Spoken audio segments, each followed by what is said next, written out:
what do you think that people understand by the term feminism?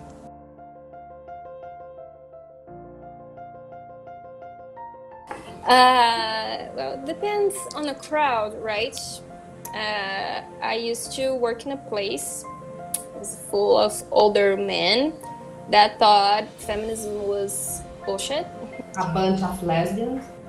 Frustrated women. Yes, they treat you like you are frustrated because in their mind we are privileged, you know. It was what kind of privilege? But I think the word feminism or the word feminist, like if you say I'm a feminist, it's been taken quite to the extreme.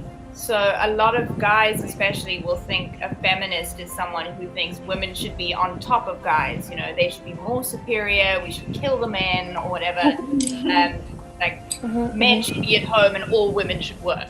Like I think that's where their mind goes when they think, oh, feminism, like rude, also like you said, lesbian. What feminism actually is just like supporting the notion that we all should just be equal. We need to start to be clear when we talk about feminism, because there is a misunderstanding everywhere.